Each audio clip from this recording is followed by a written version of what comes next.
So Tower Heroes excels at doing two different things. The first one of those things is making this game almost impossible to AFK grind, and the other thing that it excels at is making each one of the special events, the Christmas, the Halloween, and the Easter events, almost impossible to prepare for. Notice I said almost. You see, when it comes to these special events, currency is one of the biggest things that are a part of these. For Halloween, you have the candy. For Christmas, you have gingerbread. And for Easter, you have eggs. And with those, you can actually buy certain things like enemy followers for their corresponding events, or you can buy things like these special crates right here, which hold exclusive skins. There are also things like the sticker packs, which you can get during these events as well if you're a sticker person. But you see, you can't actually get these currencies until the actual event starts, and you can't save them from the previous years. That's right, everybody starts at 0 for these things each year. So if you had 10,000 gingerbread during the Christmas event last year, well, that's all being taken away, going back down to 0. And considering you can't play these special maps right here that hold these Christmas enemies, you can't try and defeat enough of them. Like this one right here, I need to collect some more of them in order to be able to buy this follower. I can't defeat more of these graham crackers right here because the event is not currently running.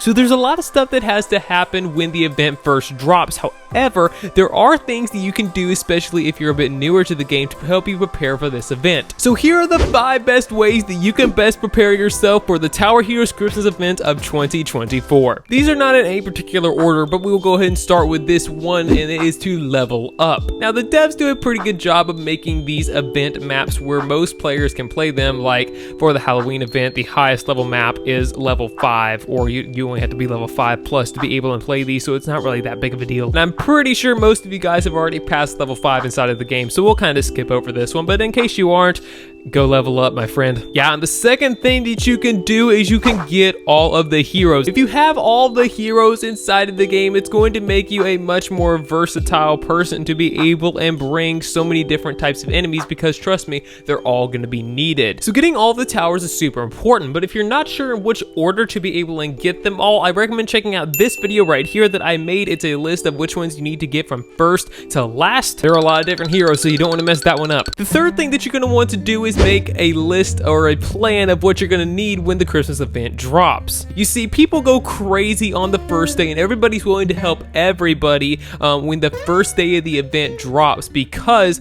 everybody's new, everybody's hype, and they're willing to help. However, past the second day, things begin to die down. The number of players really drops inside of the game, so you don't really have that big of a chance to be able to get somebody to help you. It's still pretty big though, especially on the second day, maybe like a week after it really starts to drop. Just to kind of give you an example right here, I know personally for myself, I need to really grind to be able and get all the new badges for the new map, which is going to be releasing, because there's always a new map that comes with one of these events, but also the badges for Frigid Fortress right here, because I did not get a single one last year. Another thing that you could do is also focus on what followers you're going to want. And if you can't have all these unlocked, like I can see a lot of mine, I can tell what they are, but if you don't know, you can just go to the Tower Heroes wiki, just look that up on the internet and it should take you to it. Just go on the Christmas enemy follower section and it will show you all of them. So just by having a game plan of what you really want to accomplish with this Christmas event can help you knock out what you really want to get. If you're finding any of these tips helpful today, make sure to leave a like on this video and subscribing. It helps our channel out a lot. Number 4 is don't grind like crazy on this game right now. Now, I understand if you're one of the people that's trying to get all the Halloween stuff this year, if you're trying to grind to get that, that's okay, but I really don't recommend doing a lot of it until the Christmas event if this is the one you're really waiting for, like me, because you see, what's going to happen is not only are you probably going to burn yourself out trying to do it because you played the game so much, but also coins are not going to help you in any way with these events, or especially the Christmas one. And the 5th thing that you're going to want to do is you're going to want to look up videos about previous Christmas events here on the YouTube platform. This is going to give you a much better idea of what it's going to take to be able to defeat each map, because each map has its own different strategy and number of players needed. It's also going to kind of tell you what you should expect with the lobby, or what you should expect out of the crates and stuff like this, because just like Halloween, there's also a Christmas crate that's going to be coming.